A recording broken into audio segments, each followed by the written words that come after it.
Prabhupada's books, which was, I remembered an article that Bhuijan had written years ago in the Back to Godhead magazine entitled Prayerful Reading. And I looked through it and I thought this would be appropriate to share with you because it exactly deals with this subject of how to read Srila Prabhupada's books in the most productive way. And really this prayerful attitude is important. So you have a sheet there in which it should say something like suggested steps when beginning to practice prayerful reading. Is that what you have? Okay.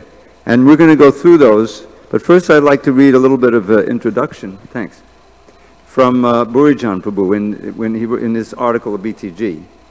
And he kind of sets up the whole practice, just like in our practice of Krishna consciousness, we have Sambandha Abhideya Prayojana. And before you begin the practice, you should understand what's what, the Sambandha, who is Krishna, who am I, what's the relationship, and why it's important to revive that relationship before you begin the practice. It gives you faith that in the practice. So I'd like to read this introduction here and before we try to apply some of these principles. So Burijan explains that the approach that he's giving here is one of attitude. Because all of us have read Prabhupada's books.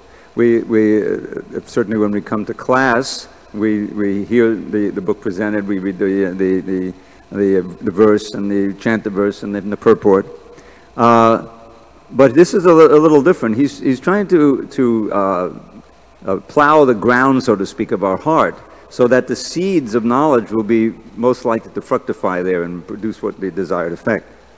So he says that as aspiring devotees, we might approach the Bhagavatam for varying purposes. But in all cases, the eagerness to hear the Bhagavatam is itself favorable. He's focusing on the Bhagavatam, but this applies to all the books that we have. Because eagerness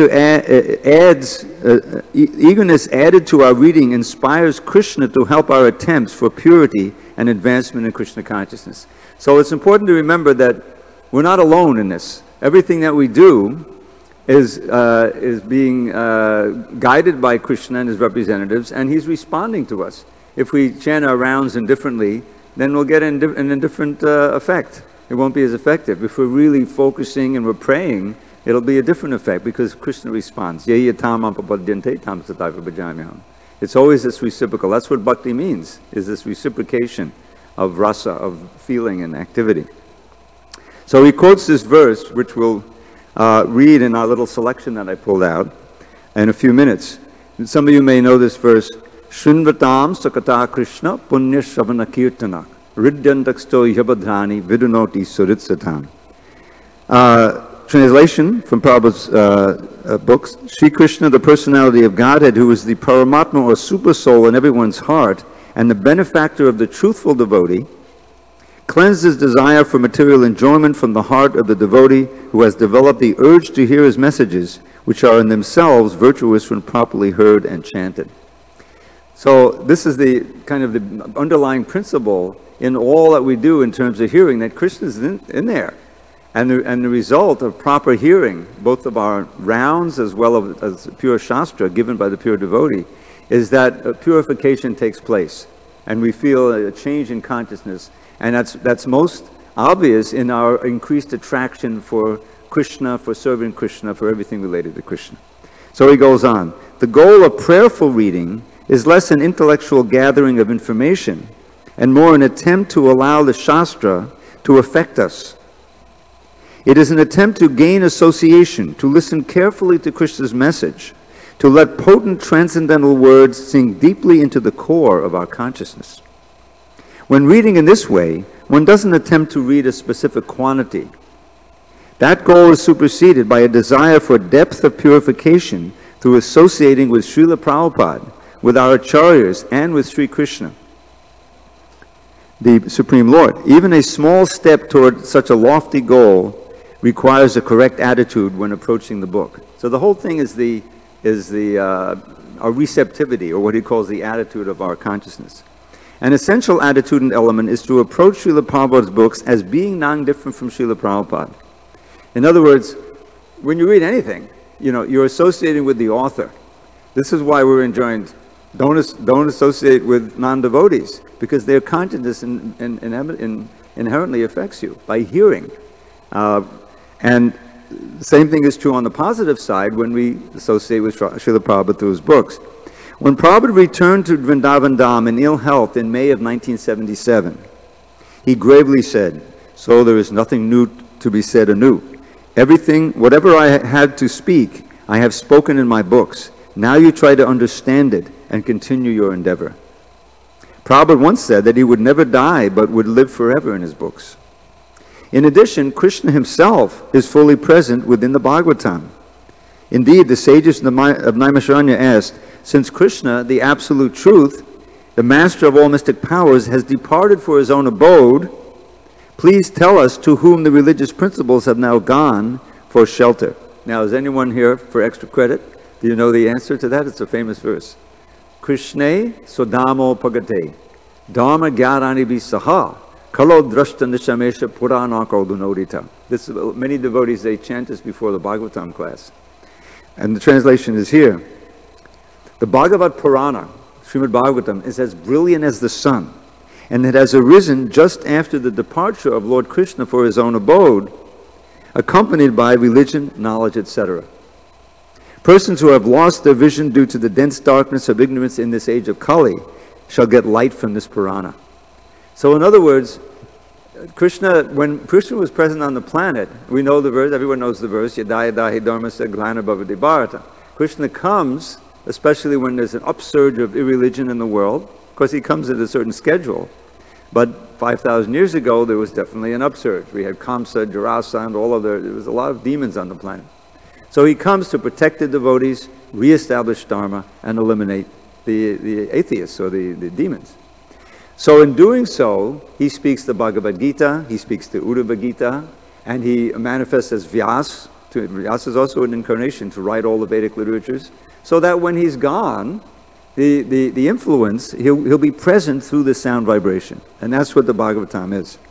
So we can associate not only with Srila Prabhupada, but with Krishna through the Bhagavatam. And all the other great figures who come through. There's one point in which Prabhupada says, we really should thank Narada Muni, who has so kindly appeared in these pages of Srimad Bhagavatam. You'll find that Narada Muni appears in every canto. He's one of our main acharyas who are giving bhakti. He specifically speaks exactly as needed for the specific situation to bestow devotional service on whoever's there. So we are very fortunate. Srila Prabhupada, by his great effort, he has given us this Bhagavatam, and we should take advantage of it. In the purport to the next verse, Prabhupada comments, one can certainly see directly the presence of Krishna in the pages of Bhagavatam if one has heard it from a self-realized great soul like Shukadeva Goswami.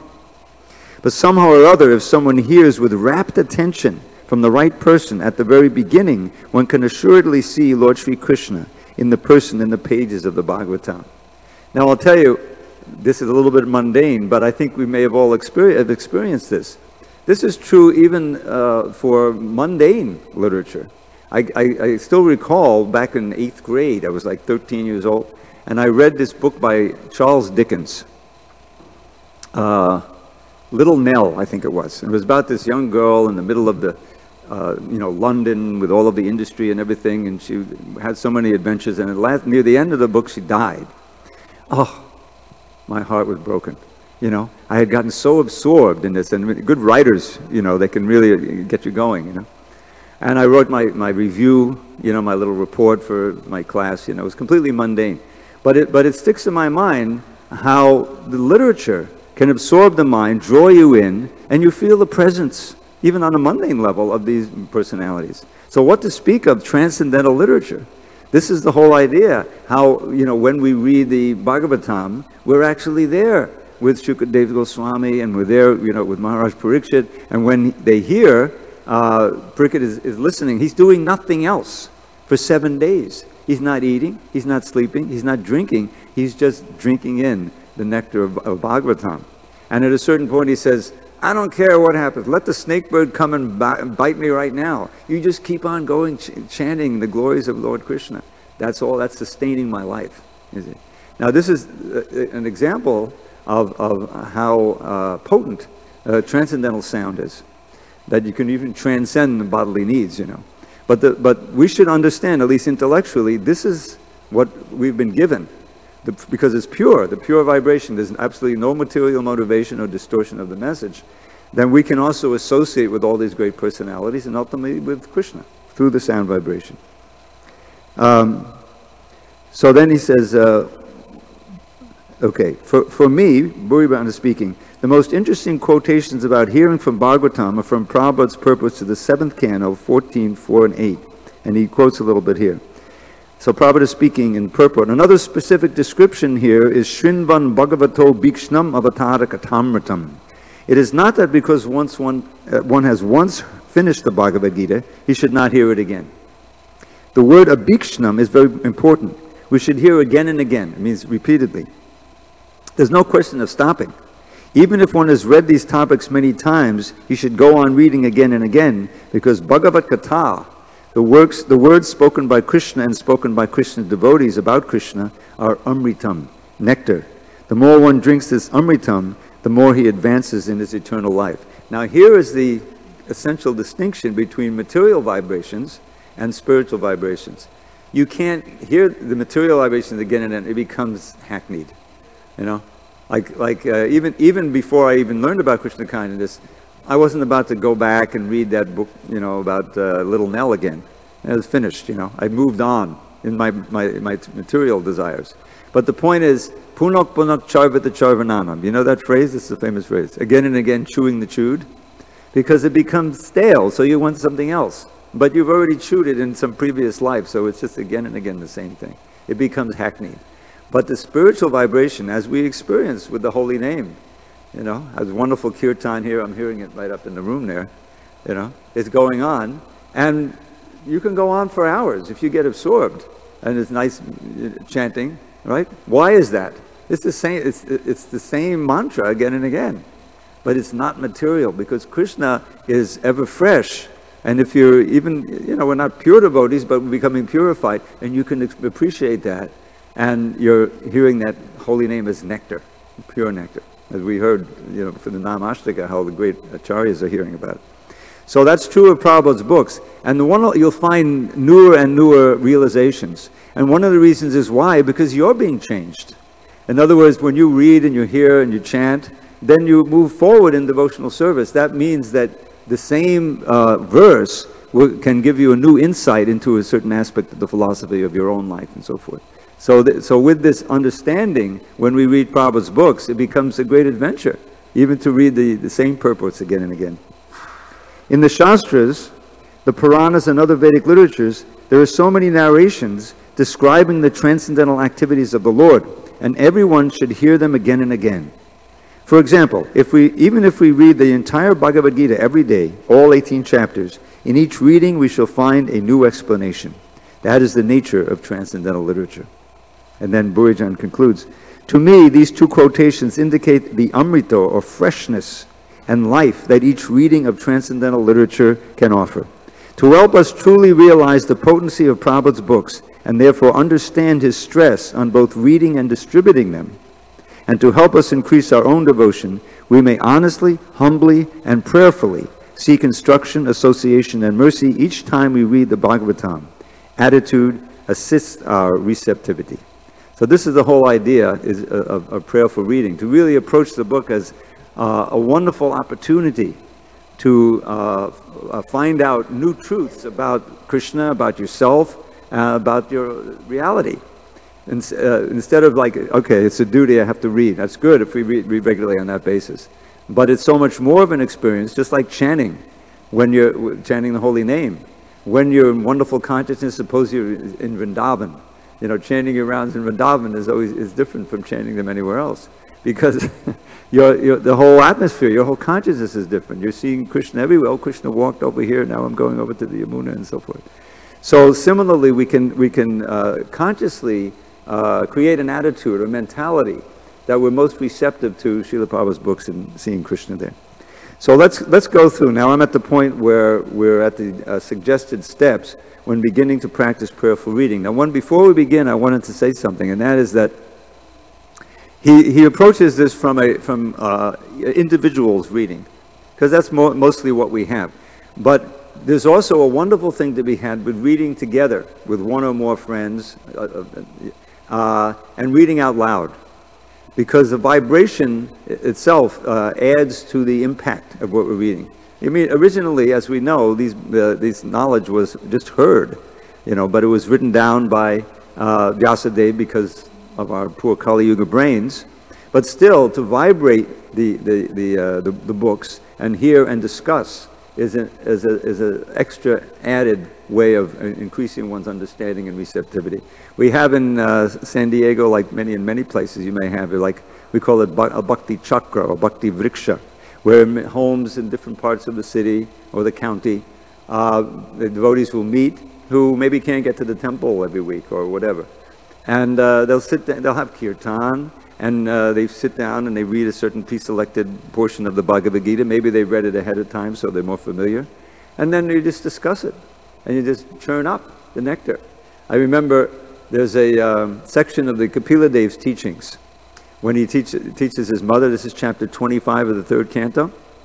And from 20 through 27, he's speaking entirely, this is 3:25, 20 to 27. It's all about the importance of association, sadhu sangha. He begins with this verse, Prasangam madadam pasham atmanak kavayo vidu seheva sadhu shukato moksha dwaram apavatam. I put this one in a little poem. Mundane affection keeps us tied to birth and death infernal, but love for sadhus opens wide the doors to life eternal. You see? So then the question is, who is the sadhu?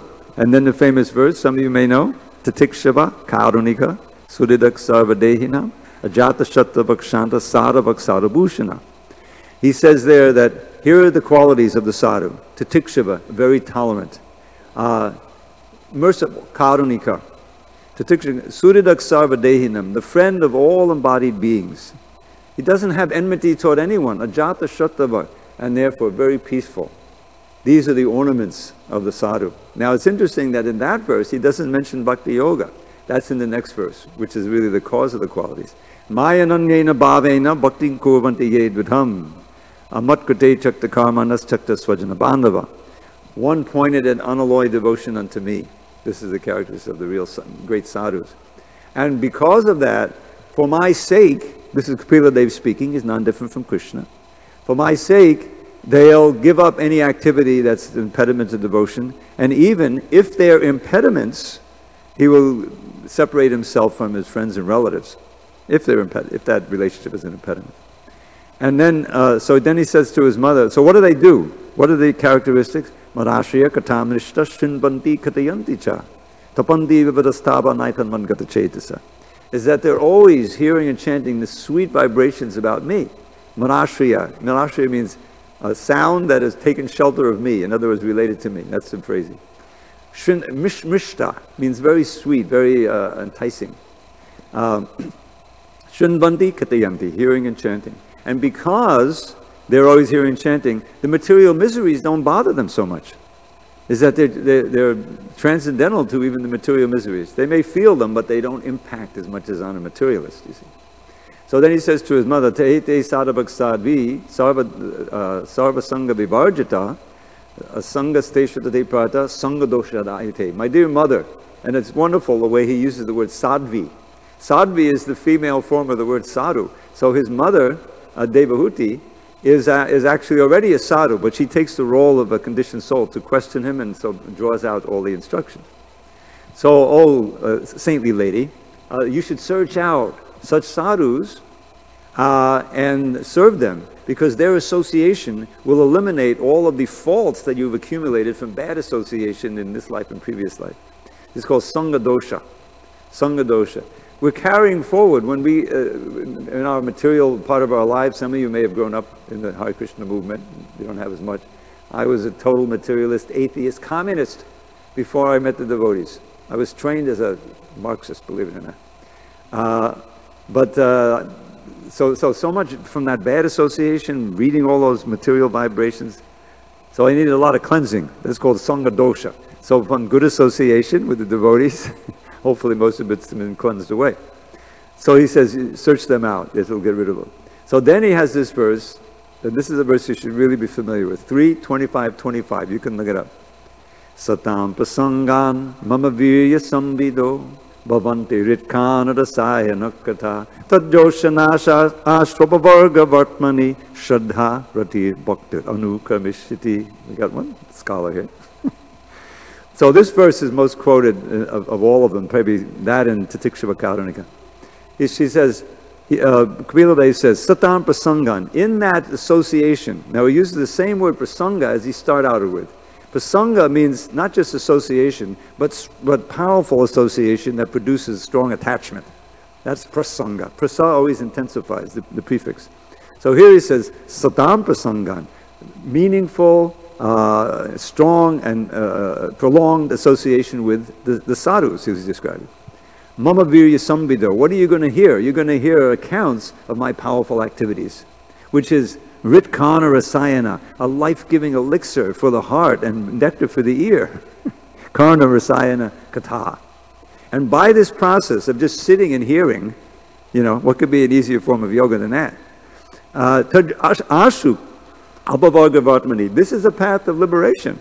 Is leading you out of the material world, just hearing. You develop shraddha, rati, and bhakti step by step. Faith is increased, your attraction to Krishna, and bhakti here means pure devotion. You're developing. So I'm not going to, then there's two more verses, two more verses. I won't give the whole Sanskrit. But what he says there, this is the easiest, Raju Bir, an easy form of yoga. And ultimately, if you follow it perfectly, you realize me, you realize Krishna, just by hearing. So this is the benefit, but you see the whole thing is who you hear from, who you associate with, and your consciousness in that hearing. And that's what he's speaking here. We can't always be in association with the exalted devotees, but there's so much literature. You associate in the most important way with Srila Prabhupada, as he said. You know, the Vani and the Vapu, because I'll tell you just a little account. Back in 77 was like obviously a very traumatic year in the movement, a very critical year. And all during that year, I was sitting in LA, and we'd get reports, Prabhupada's going here, his health is not so well. And we started reading certain sections of the Bhagavatam that Prabhupada had guided us to. I think it's in the 4th canto, I can look it up and give you the exact reference, where he's talked about the importance of the different ways of associating with the sadhus. And the main thing is the Vani and the Vapu. Now Vapu means body, and Vani means words. So when Prabhupada was on the planet, every devotee, you know, wanted to go and be with Prabhupada personally, you know. And oftentimes he had to say, no, you have to stay in your post, you know, you can't be going all with me. But still devotees would come. Because it's invaluable, it's such a enlivening and meaningful experience to be personally with Prabhupada. To hear him speak, to see him, to maybe get his personal instruction like that. I had one experience like that, I can tell you that it wasn't. But he said in this verse, the more important way of association is through Vani, through the words. And the obvious difference is the Vapu is not always available. We can't, you know, it was only a few years Prabhupada was present with us. He had a tremendous impact, of course. Everything was important, and when you have a chance, you should have it. But the Vani is always there. He took so much effort to leave us his books. And that, as we quoted here, that Bhujan quoted, this Prabhupada explained in this purport, you should know that I'm there in my books. If you want to know who I am, what I think, what my feelings are, you study my books. So we all have that opportunity now. It's all over the world to associate with Prabhupada. It's just a question of our own receptivity, and that's what this is all about. So now with that in mind, so assuming we're reading alone, this is all about that, but we could apply it to collective reading. Decide on what you will read, mark the place, decide how long you will spend reading. The time can be 15 minutes, 30 minutes, or 1 hour or more. It's up to you. So the idea is that you want it to be like a controlled environment. You don't want to feel, do I have to go somewhere, I didn't plan this. You plan it out. This is the idea, so that there won't be any disturbance. Go to a quiet place where you can be alone and uninterrupted for a specific time. Make whatever arrangements you need to avoid interruptions, including taking care of bodily needs. Arrange that no one will visit you and the phone won't ring. So now, you know, this was written, I think, before the era of the all-pervading cell phone. So it may mean leaving the cell phone out of the room, maybe, you know, 100 meters away, so that you can't even hear it. Because nowadays, it's a different world. It's a different world. When I joined, you moved into the temple in 1973, way before computers or cell phones or anything. And they had to remind us, can you call your mother once a week at least? You know? Please call your mother. Because we felt like we're entering into this other world, and it was very intense. You know, news, I didn't know what was going on. There was a whole crisis, oil crisis. As soon as I joined, a few months later, the first oil shock, I think it's before your time. But that was when they formed OPEC, and they restricted the supply. Suddenly, there's no gasoline, you know, in the corner things, and we couldn't go out. You know, the only way I knew it, because our vans were all stuck. You know, we couldn't drive our vans out. All the traveling parties were stuck in the temple. You know, otherwise I wouldn't have known anything. I would just, you know, Mangalartik out on the street, prasadam, rest, you know, study a little bit like that. So it was very intense. You know, nowadays you have your whole world in your pocket, no matter where you are. You know, I don't think when you join the temple they confiscate your cell phone, so you have access. You have to be more disciplined. So maybe voluntarily for this time, the whole idea is that you take all distractions out. Shut the door. This is important for time to be alone. Make yourself comfortable, but not so comfortable that you fall asleep. You may sit in a chair or on the floor. Your goal is to arrange a situation where you can uninterruptedly concentrate on Shastra without physical distractions. Take the time to cultivate an appropriate attitude of approach to your reading. Again, the proper mood is to think that you will soon associate with Sri Krishna through the potent transcendental words spoken by Srila Prabhupada and other great Gaudiya Acharyas, spiritual masters and the like. Therefore, your mood should be that of a soul in need of association, guidance, and mercy. Be humble. So he's giving us really good advice here. Before starting, you may offer prayers to those you will associate with in your reading. For example, Srila Prabhupada, Sri Guru and Gauranga, Sri Radha and Krishna. By their mercy, your reading can assist in purifying and illuminating your consciousness. You see, at every step here, he's reminding us that this is an exchange. It's not just you reading a book with words on a paper. You're actually evoking the mercy of Krishna and Prabhupada, and according to your mindset and your receptivity, your prayerfulness, if you will, you'll get that much more benefit from it. When you're ready, begin reading, aloud or silently, but slowly. You have already chosen where your reading will begin. It doesn't matter where you stop, even if you read only a single sentence. This is not the time to get through a chapter or a specified section. Yet if you're inspired to do so, you may read a larger amount of text. How much you complete may depend upon the book or section you're reading. Again, the purpose of this kind of reading is not quantity, but meaningful association. Meaningful association. Read until a word, a phrase, or an idea strikes you or catches your attention. Stop at that point. You may repeat that meaningful phrase to yourself over and over. You may think aloud or silently about what you've read, but simple repetition often helps more to inspire insights. Repetition, going over a point a second or even a third time, can assist deep assimilation and even memorization of the point that caught your attention. Just stay with that point until you've meditated upon it enough, or it no longer holds your attention. Pauses in reading may assist in deepening and assimilating what you have read. Now, just a sidelight on this before we go on. I was fortunate in that my father, he trained me in music from a very early age. And so even like from 5 years old, I'm playing this little recorder instrument, you know, and then I played the clarinet and the flute for years and years and years. So then when I came to Hare Krishna movement, and also another aspect of it was that he was a drummer. You know, a lot of this stuff is inherited. And he was a drummer in a band in like the, 1915, 16, or maybe 1920 in New York State. Some kind of jazz band or something like that. But he had the rhythm, you know. So I always had that sense of rhythm. Even when I'm finished my class in second grade, I'd be drumming on the desk, you know, like. So when I came to Hare Krishna movement, I actually had bought a drum, a Madanga drum, before I joined. But I never learned how to play it. Because when I joined, there were so many skilled drummers there, they didn't really need me to learn how to play the drum. I just donated a drum. But when I discovered, you know, the Bhagavad Gita and the beautiful meter in the Bhagavad Gita, what to speak of then, the Bhagavatam, you know, that immediately attracted my mind. And so he had the conjunction of this wonderful verses which had mostly, you know, concentrated philosophy, and the metrical attraction. You know, even man manam bhavaman bhakto madhyaji mam namaskaru mamavashati satyante pratijane priyosime.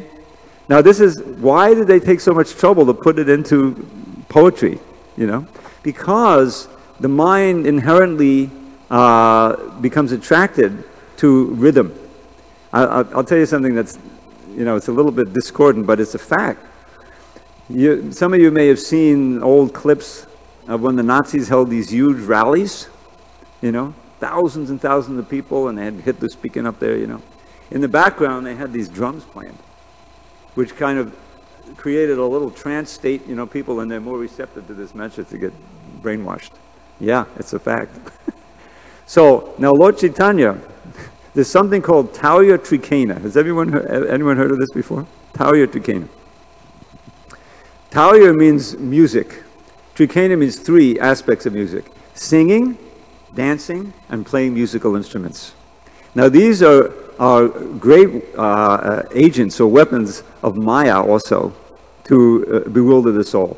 Just think how much of that is going on with the concerts and the bars and the raves and all of this stuff. Is singing and dancing and musical instruments. So Lord Chaitanya, in his genius, he used those three. Sankirtan, think about it.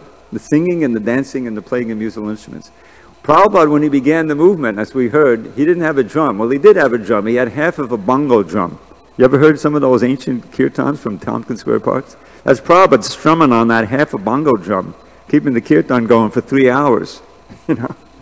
You know how important the drum was. When the first Mridanga came, now there's two pastimes with this. You've probably all heard that original kirtan. Hare Krishna, Krishna Krishna, Hare Hare, right? The 22nd Avenue crew, and there's Prabhupada leading them. So that record was a miracle in and of itself. Because at that time, there was this guy who was making records of people speaking. He had a record of JFK and other famous Martin Luther King and so forth. So he was living near the Lower East Side, and Prabhupada became famous because of the association of Allen Ginsberg and so many things, George Harrison. So he wanted to make a record of Prabhupada chanting, and Prabhupada said, yeah, very eager, you know. So he had the boys, the chanting, but he had no Mridanga drum the night before. The night before, they were going to make the record. A guy, a young man, you know, a hippie, something, walks into the 26th with a Mridanga drum.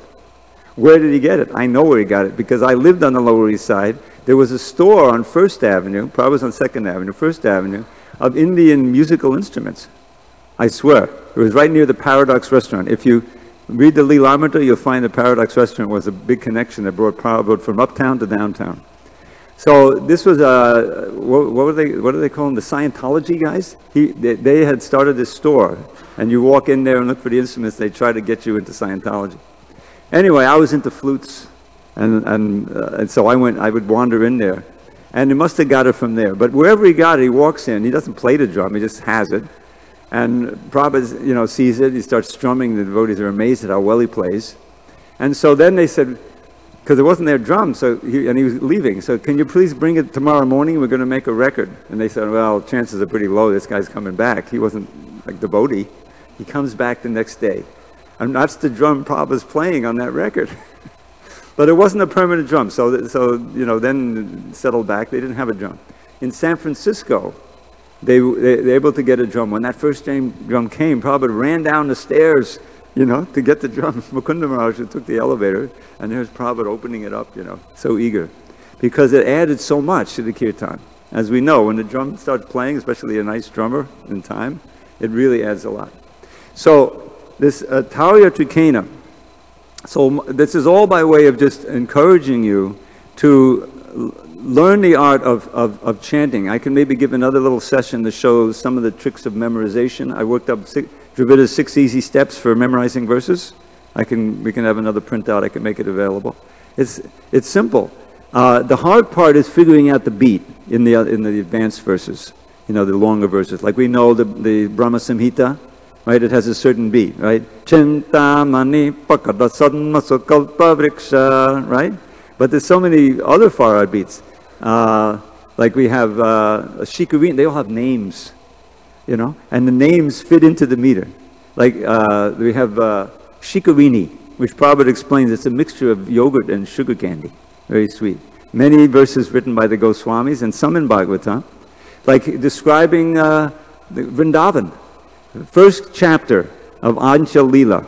Check it out. It's full of these wonderful quotes from the Vidagdha Madhava and a few from Lalita Madhava, giving a sample of Rupa Goswami. That verse, Tunde Tandavanira Ting, about the holy name we heard this morning, that's in there twice. So just listen to the sound and I'll tell you the meaning. Krishna is wandering into the forest with Balaram, and then he chants this verse, Vidagdha Madhava, about how he's experiencing Vrindavan. Sugandha makanda pakadamakadandasya madure vinisyande bandi kutamata pavrindam buhuridam kutando lanamando natabinadalais chandanagere mamanandam vrinda vitnamatulang tundalayati. Now, one thing to note before I give you the translation, that Sanskrit is such a scientific language. Different combinations of letters evoke different emotions in you. Just like if you see this specifically here, the ND combination, as in Nanda Nandana Ananda, you see? Now this verse is filled with them. Sugandho makanda pakadamakadandasya madare vinisyande vandi. You see that? So what he's saying is that Sugandho, the mango buds growing are dripping with this nectar, and it's attracting swarms of bumblebees or honeybees who are singing all kinds of stotras and prayers to Krishna. The Sugandha Vinisyande Vandi. Now a Vandi is a professional praiser. They have them in India, we don't have them here. They're called panegyrists. You look up the word. It's in the Bhagavatam you'll find. When the kings wake up, they don't have alarm clocks or anything, They have panegyrists who then sing their glories in poetic form. The kings wake up, oh yes, I conquered this land, and so forth. So the bees have become Vandis for Krishna. They're chanting his glories. Kutandolam, and the breezes are coming down from the Malaya hills, which are filled with sandalwood trees, so it's very fragrant, and gradually moving the branches in the trees. In this way, this forest of Vrindavan is increasing my ananda more and more. So that's just one meditation. In other words, you can, if you work on meditating that, memorizing that verse, and you have it, it's like picking up a jewel and putting it in your pocket. Anytime you want, you can call on that verse, and then gradually you build up a whole bunch of verses. Anyone who listens to Prabhupada give lecture, he's always calling in these slokas that are giving him ideas for continuing the lecture. So, there's a little bit of a sidelight there. So the idea is that we're reading with this receptivity and move along slowly reading. This cut out the numbers of the things. Point strikes you as special. Repeat the process as often as you wish, or for as long as your allotted time allows. There's no need to rigidly adhere to the above steps. They are offered as guidelines to assist you in getting started. If your reading inspires you to directly pray to or glorify Krishna, his associates, devotees, then do so. Our interest, again, is to accept the assistance of Prabhupada's books so that we may actually become devotees. When your time is up, offer obeisances, and if you like, words, either aloud or mentally, of appreciation for any realizations you may have been offered. We have been receptive. If we have been receptive, our reading will be most probably have been successful. As Prabhupada writes, in each reading, we shall find a new explanation. That is the nature of transcendental literature. As much as you can, assimilate into your life what you have read and realized. If this method of reading suits you, Read Srila Prabhupada's books in this fashion regularly, daily, weekly, each Ekadasi, monthly, occasionally. You may also wish to keep a journal to help you recall your thoughts. So clearly this is arising from Burijan Prabhu's own experience and how he has been studying Srila Prabhupada's books. And for many, many years, I think he's still doing it, he would give seminars on Bhagavatam for the VIHE in Vrindavan. I went to them, one of them, I went to one of them, and very wonderful, you know, his own understanding. So before we proceed, we're going to have a little sample reading of our own, of the important section of the first canto of Bhagavatam. If there's any questions or discussion on this, of course you can keep your sheets and apply them as you see, as you would like. But basically it's just to do it thoughtfully. In other words, you establish a regular time and you really understand this is an opportunity to associate with Srila Prabhupada and with all the great personalities who appear through the pages, where I can become purified, enlightened, and I can become more of a force for helping others to come to Krishna. This is the whole idea. This is how this movement grows and is growing. So any comments or questions on any of these points? Or yes, Prabhu. Do we have another mic? Okay, for now you. Hare Krishna, Prabhu. Often when I start reading, Prabhuji,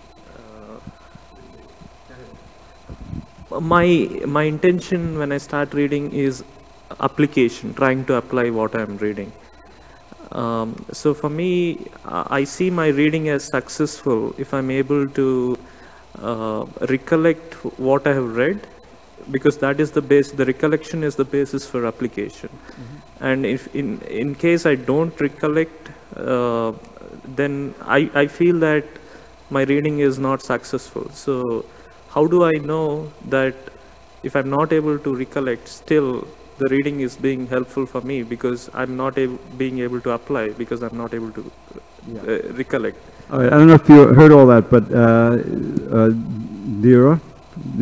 Sudhir was saying how when he reads, he feels it's successful if you can recollect what you read and apply, but if you can't recollect, he feels it hasn't been successful. So first of all, the mind is it's complicated. You know, it's not just simple. And so things that you may not recollect immediately may come out and you use them later. At the same time, it's good to make the effort to recall and remember what you read and to apply it. Oftentimes, this is a great argument for reading with someone else, or at least reading the same thing and then discussing it. You may be in different places, or you may be, in different parts of the country, but you can, with Skype, what does distance mean anymore? But the point is that to make the effort to feel that you're advancing, and that you're advancing your understanding of the philosophy, and you're able to apply it more in your life. But don't feel that it's not a success. Just like we chanted so many rounds, so much Hare Krishna, our hearing of those names are at different levels.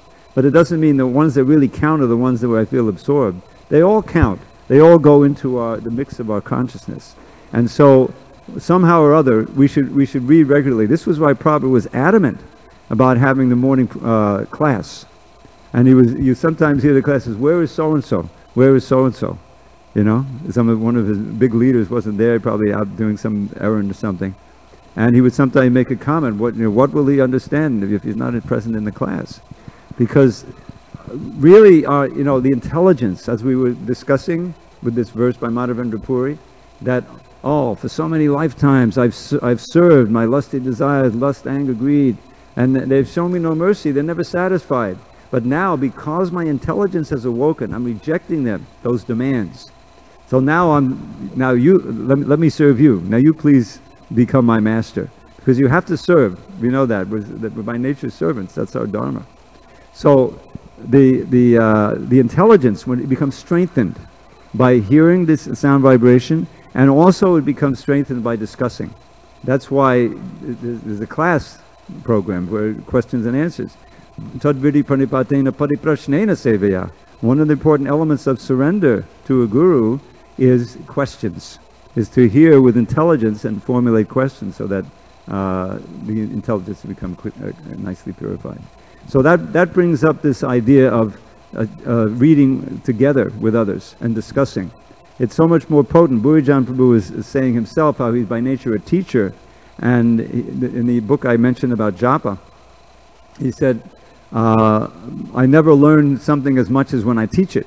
And all teachers know that, right? Is that you have to think about it and present it, and your intelligence is engaged and discuss it and so forth. So that's what this prasanga is, satam prasangan.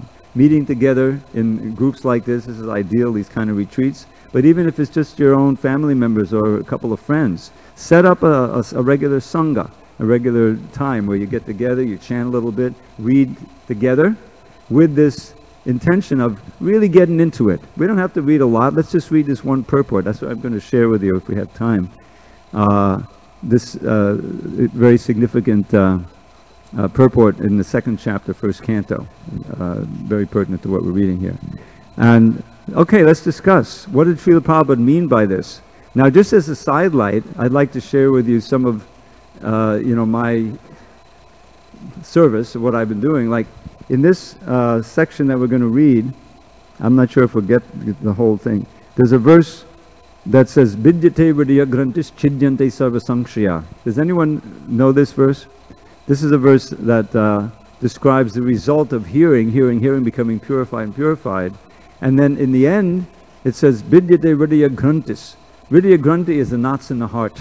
All these attachments we've built up for millions of births that keep us bound here, you see? So here it says, they're cut.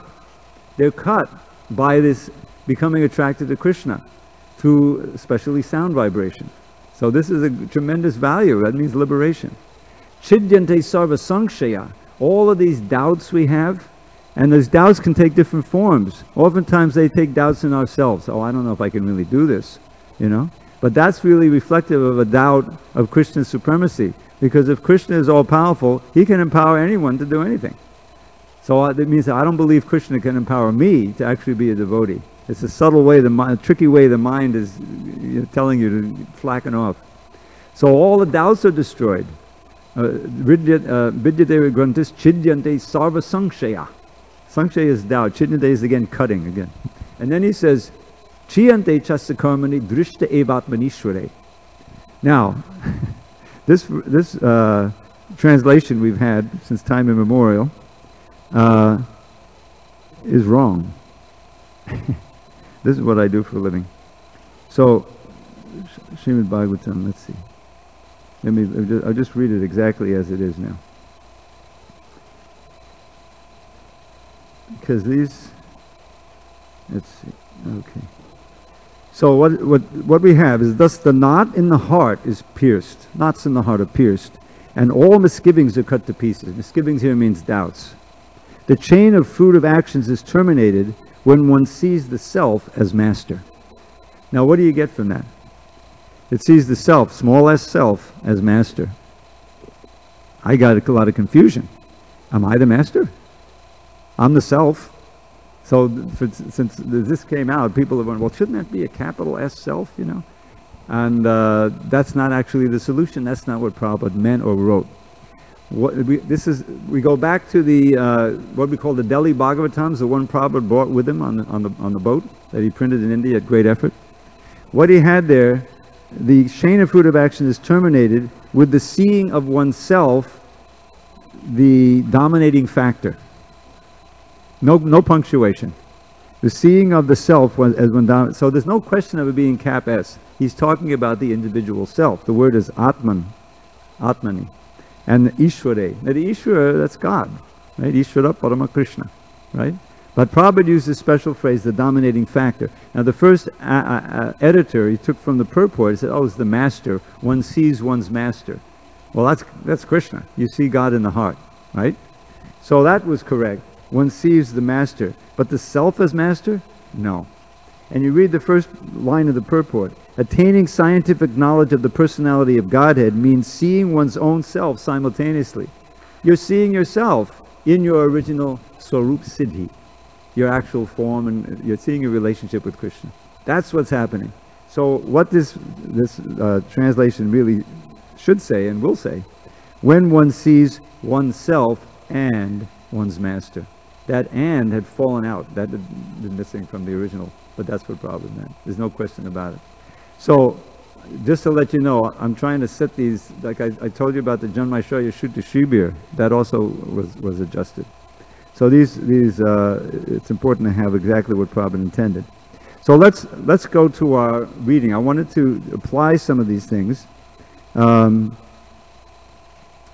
see if we can just read slowly and meditatively, and maybe discuss some of the points that Srila Prabhupada talks with, and see how this will be different from maybe our ordinary reading when we're just trying to get through something, and see if we can apply some of this. So I'm going to need a helper here because I didn't plan this out exactly. Let's see. No. Here. Okay. No longer mute. Mute.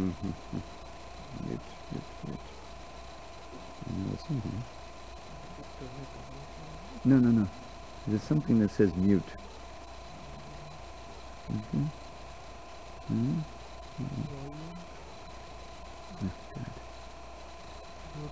Oh, computer. Oh, yeah, it is. All right, so this is what we're going to read, starting here. Famous verse. Now, I need your help in just page down. Okay? So, and then you can use this arrow. Okay, we'll start there and then you can use page down. We're going to skip the word-by-word meanings, just go to the translation. So first, up,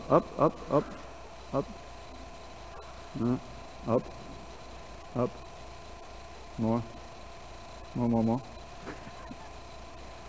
There, that's what we want. Okay, so this is the first in the series that culminates in that verse I just read now. And I'll go from here. Okay. Now, many of you may be familiar with this verse. It's kind of probably often quoted. So I'll say, you say, Shinvatam Sukata Krishna Punya Shamana Kirtanaha Vidyantakstoya Bhadrani Vidunoti Suritsatam. Sri Krishna, the personality of Godhead, and no, just use the arrows. Don't use the page up and down. Down arrow. A little more. Down. A little more. Okay. Just so that shows. I know we'll get it.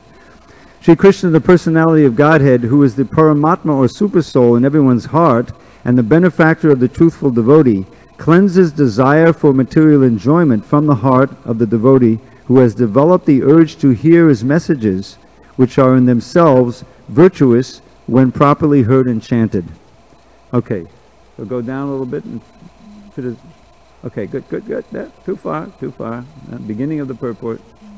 I know you can do this. Good. Okay, let's start reading there. Messages of the personality of Godhead, Sri Krishna, are non-different from him. Whenever, therefore, offenseless hearing and glorification of God are undertaken, it is to be understood that Lord Krishna is present there in the form of transcendental sound, which is as powerful as the Lord personally. Sri Chaitanya Mahaprabhu in his Shikshastika declares clearly that the holy name of the Lord has all the potencies. Are we following this? Hopefully. Has all the potencies of the Lord, and that he has endowed his innumerable names with the same potency. There is no rigid fixture of time, and anyone can chant the holy name with attention and reverence at his convenience. The Lord is so kind to us that he can be present before us personally in the form of transcendental sound. But unfortunately, we have no taste for hearing and glorifying the Lord's names and activities. We have already discussed developing a taste for hearing and chanting the holy sound. It is done through the medium of service to the pure devotee of the Lord. So, what I'd like to do is just discuss this verse, the translation and the purport that we've read so far. So go back to the verse. Page up. Try page up. Good. Okay. So, this idea that he's the benefactor of the truthful devotee, Satam Suritsatam, let's see, is that the word Satam is defined here as the truthful devotee. In other words, it is the quality of our heart that Krishna knows intimately. And according to our actual purity and sincerity, he will reciprocate, as we hear in chant. If we're hearing his holy name or hearing the Bhagavatam, that's already very auspicious and beneficial. But the more that we're receptive to the message, and the more that we're focused on it, and the more that we feel this is our life and soul, and we are really eager to hear, the more we'll benefit and Krishna will respond. That's the idea there. Now, cleanses the daya for material enjoyment.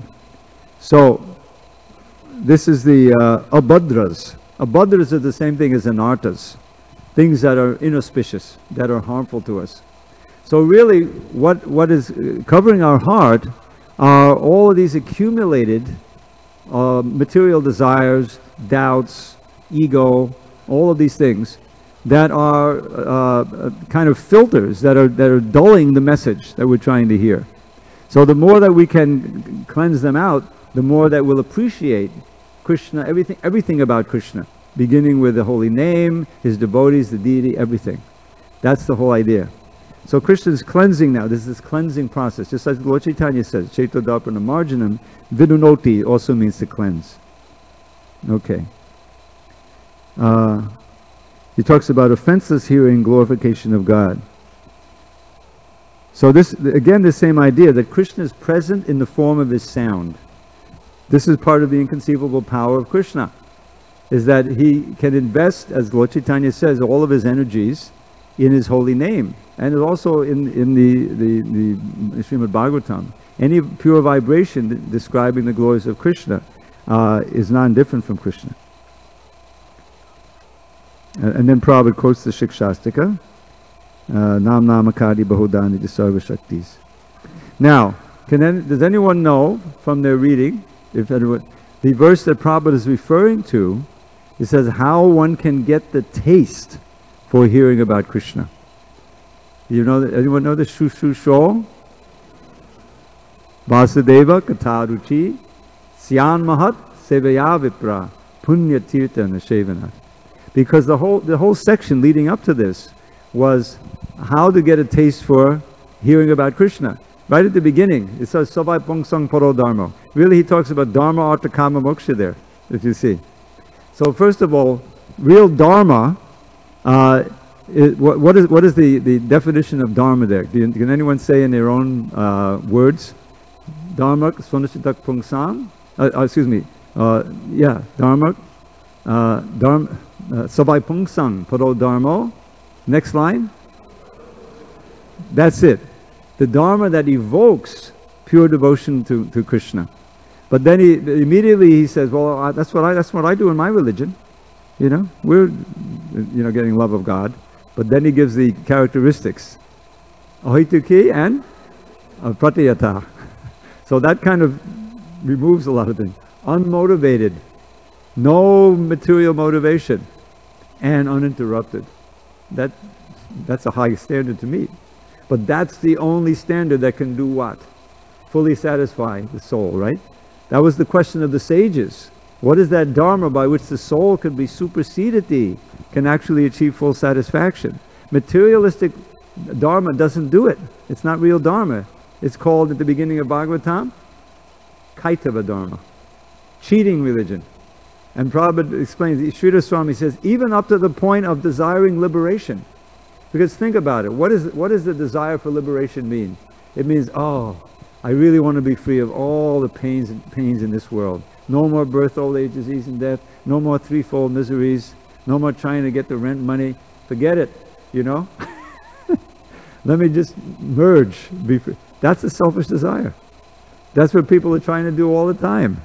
The opioid crisis. The people are just trying to be free of pain. You know, it's the same. It's in the same category. So now we're talking about the actual nature of Bhagavatam. No material motivation. And then after a couple of verses, he says, okay, you may nicely perform all your duties within Dharma, Swadharma.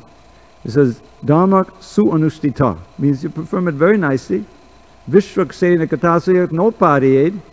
You see what I mean? But you're not getting an attraction to hear about Krishna. What is it called? Shrama evahi kevalam.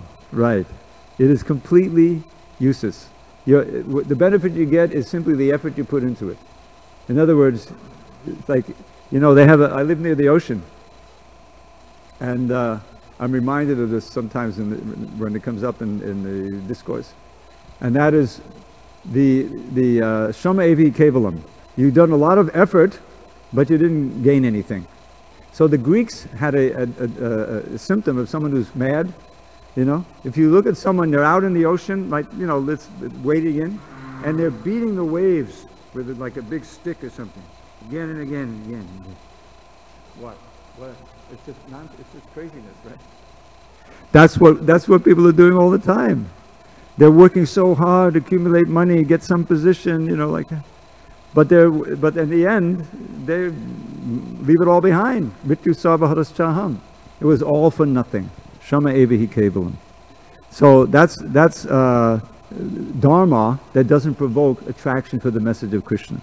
So the whole thing keys on increasing that attraction. Because once you get attraction for hearing about Krishna from the right source, then what do you get? The sword of remembrance. Shri Shri Kishore Kishori Ki Jai, Shri Shri Gauranatai Ki Jai, Jagannath Baladev Subhadraji.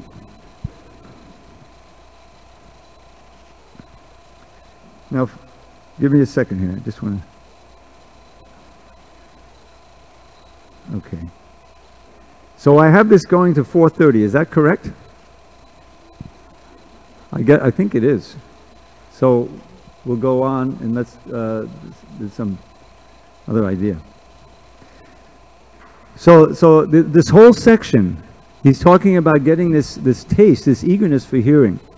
Because then you get the sword of remembrance. Yadanunasya yukta karma granti nabandadam chindandi kovidasta kona kuya kataratim. This anudya, this word dhyana, means to always remembering Krishna, which acts as a sword to cut all of your attachments in this world. You see? That's what the conclusion is. That's what Varnashram is about. Tasmadekena manasa, one should with one point of attention always hear about, chant about, remember and worship the Supreme Lord. But how can you do that unless you have a taste? You know? So therefore, you have to approach the pure devotee. Shushusho shodadanasya vasudeva kataruchi. Taste for hearing about Vasudeva, Krishna. Syan mahatseveya vipra punyatirtanati. By serving the Mahatmas. That's how you get the taste. So, and then, once you have the taste, then this verse applies. Shunvatam sakata. Now you're ready to hear about Krishna Katha and with rapt attention. And Krishna is reciprocating. And so, back to our purport. So Prabhupada relates it to, through the medium of service to the pure devotee, one gets the taste. Okay, let's go on. Yeah, slowly with the down arrow till you get the next second paragraph. All right, just bring that the up to, okay, leave it there. That's good. The Lord is reciprocally respondent to his devotees. This is bhakti. Yayatamam. When he sees that a devotee is completely sincere in getting admittance to the transcendental service of the Lord, and has thus become eager to hear about him, the Lord acts from within the devotee in such a way that the devotee may easily go back to him. The Lord is more anxious to take us back into his kingdom than we can desire. Most of us do not desire at all to go back to Godhead. Only a very few men, probably means human beings, want to go back to Godhead. But anyone who desires to go back to Godhead, Sri Krishna helps in all respects. Now just think about that for a minute. You know, there's not the slightest doubt reflected in these words.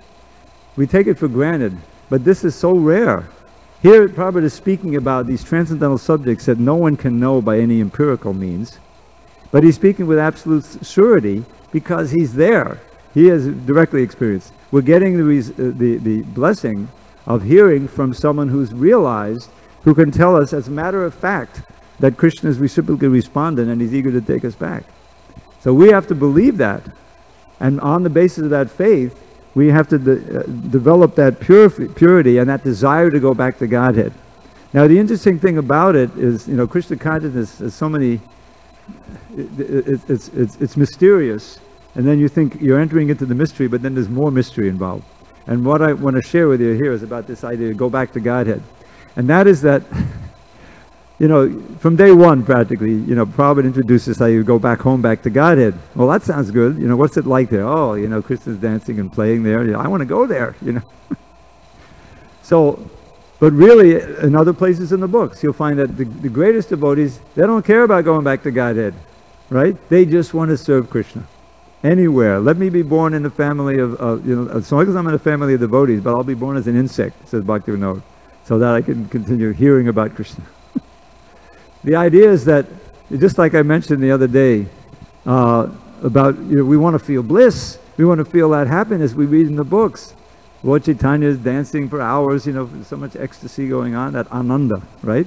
I want to feel ananda. I know theoretically, scientifically, that I'm part and parcel of Krishna. Krishna is anandamaya vyasat.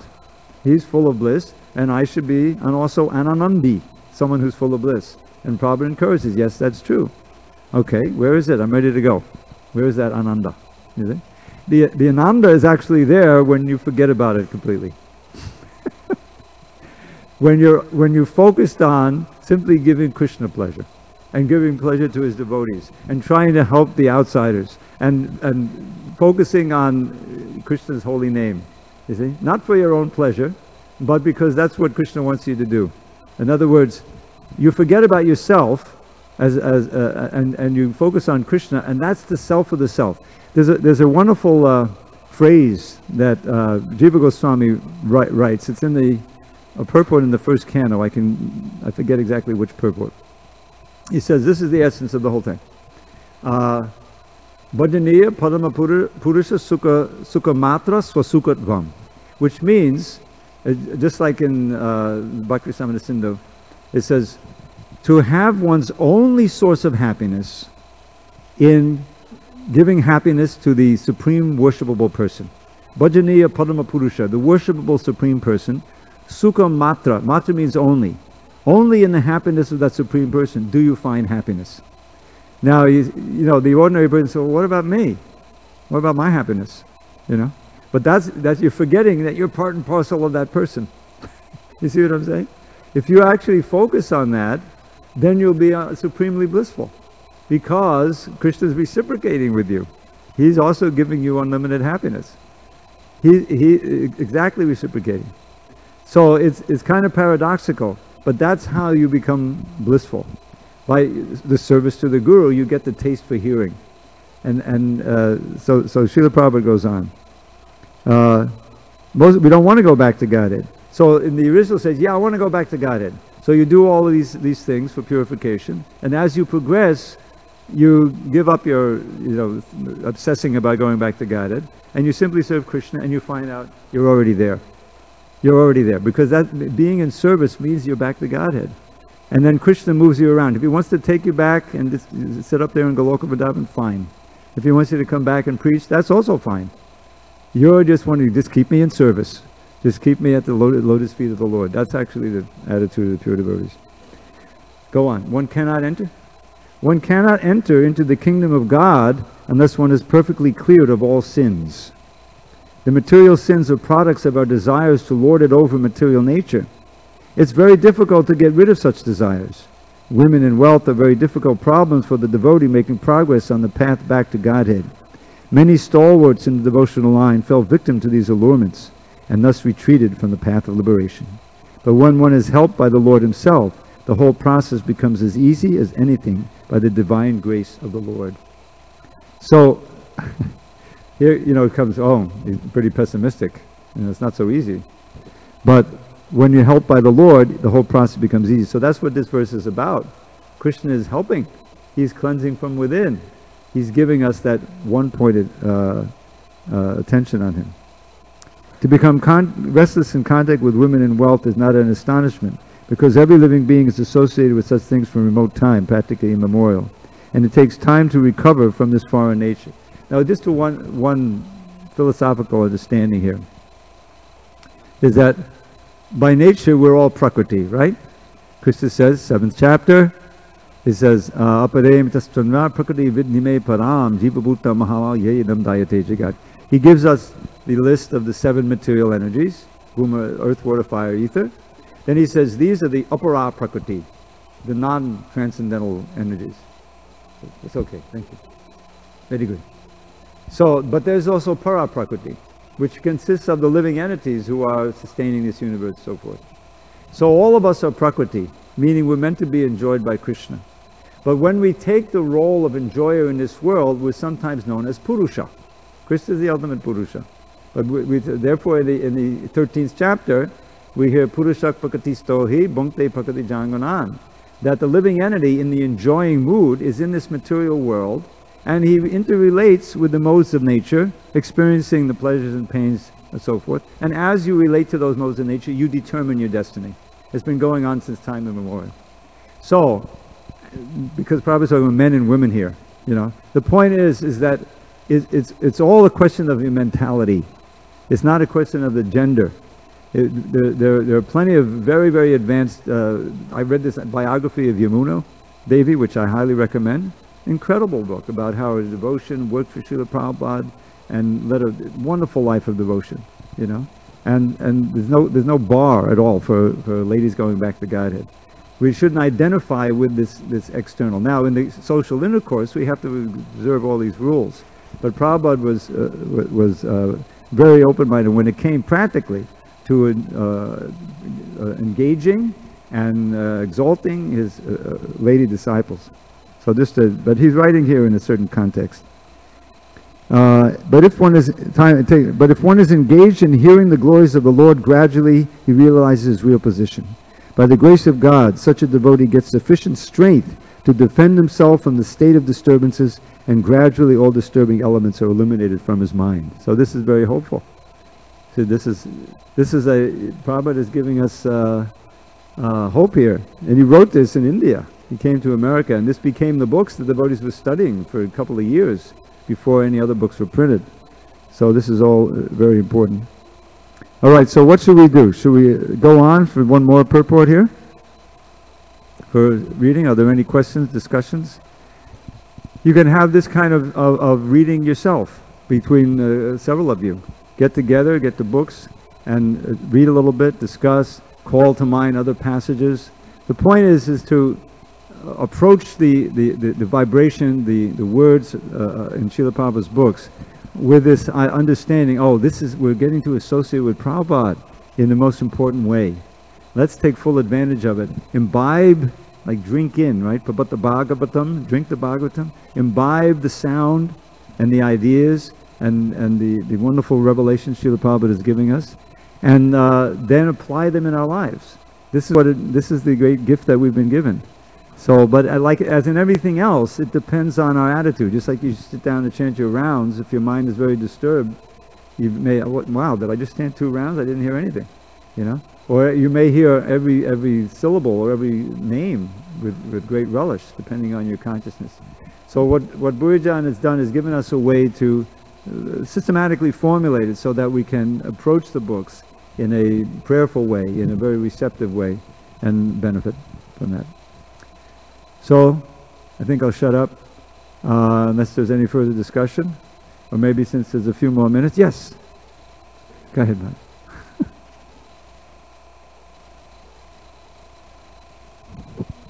Hare Krishna. A little more volume, or maybe I'll just come close. Is it on? Go ahead. It is on. That's better. Thank you so much for helping us understand what is the mood to go through these books. For me, the thing I struggle most is, obviously I don't have this kind of mood or attitude while I read the books. Though I have some appreciation on the surface level, but I may not be able to take that deep within. So obviously I can't have the same kind of commitment as for my chanting, for reading the books. could you please So share you're saying that your commitment to chanting is very strong. You're chanting regularly, relatively speaking. Yes, Prabhu. At least I chant most of the days I try to chant on the duty platform, my 16 rounds. Okay. But reading, it doesn't happen. Is it because of your schedule? You have so many things to do. Yeah. Well, that's not an uncommon problem. I think embedded in the material world, there are so many demands on our time, and not only our time, but our attention. And so that when it comes time to be contemplative and receptive, it's just not possible to switch gears as much as we'd like to. I think that's this is one of the reasons to have these retreats. The retreats is to retreat from that environment so that you have a more idyllic or conducive environment to hear and chant and become stronger spiritually. So it's a battle. It's a battle that I really didn't have to fight, because I joined and I just lived in the temple, and so I sympathize. But really it's a question of determination to carve out a certain amount of time somehow. So much of Krishna consciousness, of advancement is, I don't know how else to put it, getting to bed earlier so you can get up earlier and have more time to yourself in the morning. That's really in your control, where you can spend the time in maybe your special room that you have, which is in your house, or a corner anyway, and there's no distractions. Nothing else is demanding, and you can really apply your mind and your attention to the chanting and the reading. I think what's important is to every day, even if it's just for 5 minutes, to have a period of time when you're reading with deep concentration and in this mood of receptivity. And you can maybe even take a few notes so that you remember during the day and recall, what you read and how it may change your outlook and what you're experiencing, in your job or whatever, or taking care of your kids or whatever. So that there's a regular commitment. This is something that I was so thankful for. I actually spent 2 years in the ashram in Brooklyn, and so many things I learned. The importance of the morning program. I remember my first cold shower. I don't know if anyone's had that experience, but it was like a do or die. I mean, it's March in Brooklyn. There's hardly any heat. It's cold, and there's no hot water. So we're lining up. I said, "Oh my God, it's almost my turn. My first." So am I going to walk out the door because I can't take a cold shower? You have to take a shower, and it's just cold water. So I got in there, and I had a fallback position, because I've been practicing this hatha yoga, and there was a lot of pranayama, and one of the pranayamas was a heating, I don't know if you ever tried it. You just breathe real fast, and you don't feel the cold. So I tried that, and it worked, and I had my 13-second shower, and I came out, and I said, I'm a yogi, And so then, get dressed and go down to the temple room. So gradually it just developed into the routine. And so then when I wasn't in an ashram, and living some distance from the temple, driving to the temple, living with the other BTG devotees, it was still like every morning we got to go somehow, you know what I mean? So you develop those habits. But even if you don't have that opportunity, you still have to somehow recreate it, that you develop a routine where there's a morning, even if it's just a half an hour, or where it's nothing but chanting and hearing and doing your bhajan, so that you're set up for the day, you can carry it on. Because it's a battle. It's a battle with the mad mind, which is, being afflicted really by all of these things coming at you during the day that have nothing to do with Krishna. So this is the battle. I've had this question every time I do one of these programs. I usually have, what do I do? It's somewhat difficult to me. But that's what it means. You're holding your own. You're maintaining your vows, and doing the best you can until that time comes. Okay, I've got 2 weeks vacation now. I'm going to Vrindavan, or I'm going to wherever it is, and just going to do bhajan. And you have a chance to really come to a different level, and hopefully to be able to maintain that. So that's the best we can do. It's a science. The more that you can get your inner consciousness, so that you have a certain inner core that cannot be impinged, because you're very strong and steady, then serves as a fail-safe. No matter what, I'm going to chant Hare Krishna, at this time. Now, of course, circumstances, sometimes you may get sick or something, but to come back to that standard because it's your regular routine. I've found over the years that the more that you do the same every day, and it's established itself, that serves as kind of a crux for your routine. You rely on that. Okay, I get up at the same time, go to bed at the same time, I brush my teeth in the same way. These help to establish the mind is kind of surrendered to that period of time, that early morning hours. And that's the heart of your devotion. Prabhupada set up this morning program. Maybe many of you have thought of this. There's these 5 most important aspects of the 64, which are chanting Hare Krishna associated with devotees, hearing Srimad Bhagavatam in the association of devotees with the pure speaker, living in a holy place, and worshipping the deity with reverence and devotion. The morning program has all of those, in the temple, Is that you're there with the devotees, there's the deities, you hear the Bhagavatam, of course you're chanting Hare Krishna, and it's in a sacred place. So that advantage, of course, the ability to live near a temple and come to it, otherwise you have to set up a place in your own home that's sacred, and then you reproduce as much of that as possible. And those give you the strength to ward off the attack of Maya. Anyone else? Okay, we had here first, and then you're in the back. I'm sorry. Oh, okay, go ahead. I'm sorry. I thought there would be no questions. Go ahead. Thank you for your classes, for absorbing us in a prayerful mood. Thank you very much. So I have two questions. Hold it this way. I have 2 questions. One was like to acquire the taste for hearing and chanting, we can serve pure devotees. So I wanted to know, how can we better serve a pure devotee? How do we serve a pure devotee? Well, most of the devotees who are more advanced, they become happy when they see the person eager to hear and appreciating the lesson that they give. That's mostly what they want. To see that, that somehow what they're speaking, and which is Prabhupada is giving, is being appreciated, being understood, and being acted upon. So the best service is to first of all, what can I say? Show up. That's the first thing. To be there for the classes, and don't forget the kirtans. A lot of times people think, oh, the kirtan, okay, this is now I can do this service. Important service is being in the kirtan,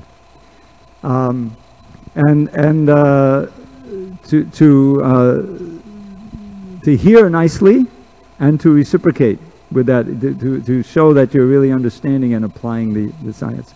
That, I think, is the most, most devotees would say, who are leaders in the movement, who travel and preach, that they're having some impact, and also that you're somehow a medium by which other people can come to devotional service. If you can bring others, even if it's just your family members, you're bringing them in, and they're, your children or whoever, and they're also hearing nicely and appreciating Krishna consciousness.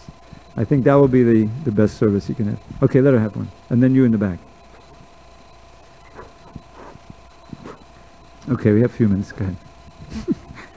Hare Krishna. Thank you so much, Prabhu. Hare Krishna.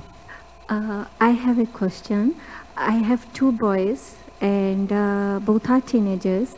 So I have started reading Srimad. Like previously, I used to read in the evening. Every day. You used to read? Read Srimad Bhagavatam only myself, but now I have started including them also, and I have tricked them kind of, because I was having a lot of headaches. So I said, by reading I get headache. If you can read, then it will help me. So you're saying you get headaches?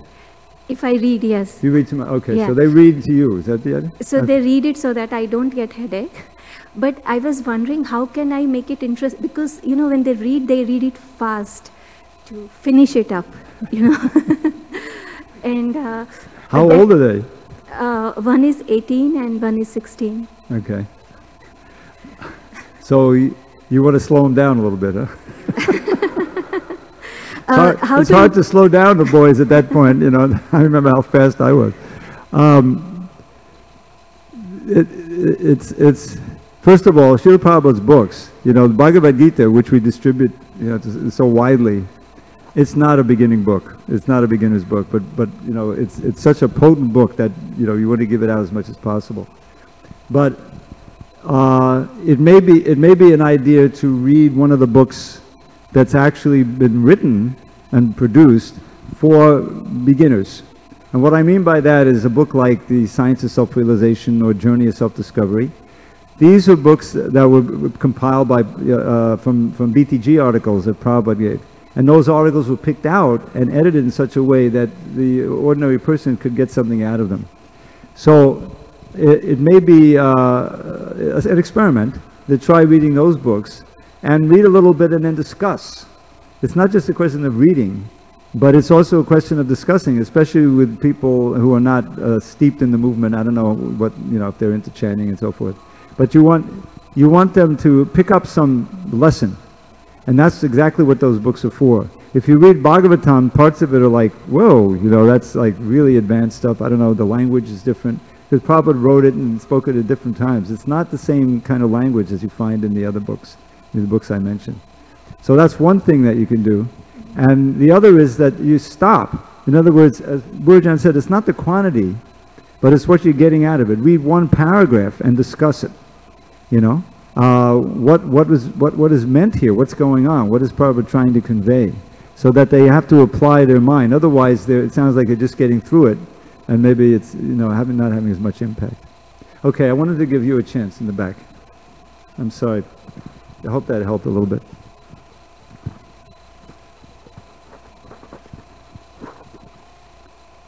Hare Krishna, Prabhu. Thank you very much. This is a very personal question.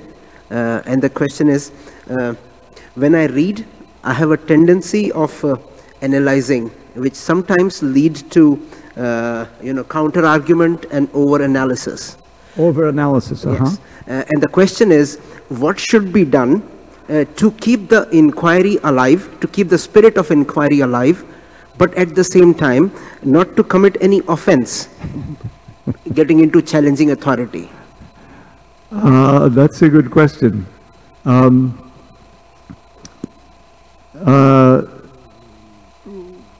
I think that it's a question of, you know, you have to regulate that tendency, and just be receptive for the time when you're reading. Maybe it's just one verse in purport or two verses in purport, and then go back and apply and maybe take some notes, you know, rather than while you're reading doing that, because that's going to kind of add a little bit of static into the idea of just being receptive. You know what I'm saying? I mean, I understand. I can't just read the books because of a lifetime, you know, 40 years of reading and say, is this correct? Is this right? You know, and then sometimes, wait a minute. Prabhupada is using this word here. I'll give you an example. I don't know if it came up where I saw it, but there's a part of the Bhagavatam where Jada Bharat is instructing King Rahugana. Some of you may be familiar with the 5th canto. And Prabhupada, at one point, Jada Bharat, he says, it's the mind. The mind is the problem. And there's one very important technique that you can use. Prabhupada says, actually, in the purport at the beginning, he says, you can't neglect the mind. If you neglect it, you know, and it can easily get out of control. You have to curb it. You know, you have to. So then, at the beginning of the purport, Prabhupada in the translation says, you can't. Do not neglect the mind. Just like you've neglected disease, you know, gets out. So Prabhupada says at the beginning of the purport, there's one very great technique for dealing with the material mind, and that is neglect. Wait a minute, didn't we just read that if you use... So I've been thinking about this one for a long time. I said, wait a minute, that, you know, Prabhupada uses the words in such a way that they're not exactly what we expect. And so what he means by neglect there, as comes out in the rest of the purport, disobedience. You want to neglect or ignore the demands of the mind, and you want the mind to obey the demands of the soul. In other words, rather than the mind demanding and you serving the material mind, the mind has to be curbed and become the servant of the higher self and lower self. So that word neglect at the beginning of the purport doesn't work. And so I have to say, well, this has to be disobedience. Disobedience, he uses the word obey there later, so is what Prabhupada is talking about in meaning. So I completely sympathize with your dilemma here. But at the same time, sometimes I just want to read. I don't want to, criticize. I want to turn off that left brain, whatever part of the brain it is, and just receive the message, So that becomes a challenge sometimes, because I have this critical mind, you have the critical mind. So all I can say is that, you have to ignore, disobey that part of the mind that's becoming analytical or critical at that point, and just read through. It may help to be with someone else where you're reading out loud and there's no time for that analysis. We'll do it later, after we read 2 verses and purports, then we can go back and analyze and figure out and do things. And that way you set certain guidelines and rules. I know it's difficult because it kicks in involuntarily, but ignore it or disobey it, and keep reading. Okay, I think we're done. All glories to Srila Prabhupada. Hari Hari Bol.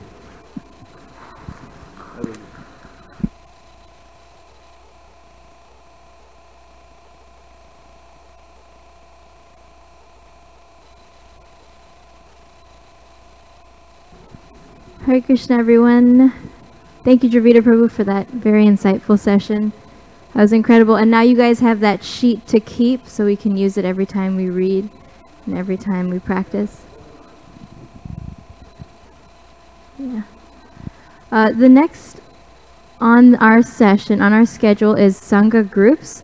So you can find your Sangha leaders. You also have your group chats all set up, right? With your team names, and so you guys can meet anywhere around the temple, and your Sangha leaders have a discussion for you, which is going to be really insightful, and it's a time for you to really take time to deliberate and, think about everything you've heard today. So meet with your Sangha group, and your Sangha leaders will be ready for you. If you do not have a Sangha leader and you weren't here for the first session, please come see me and I will add you to a Sangha group. Have fun.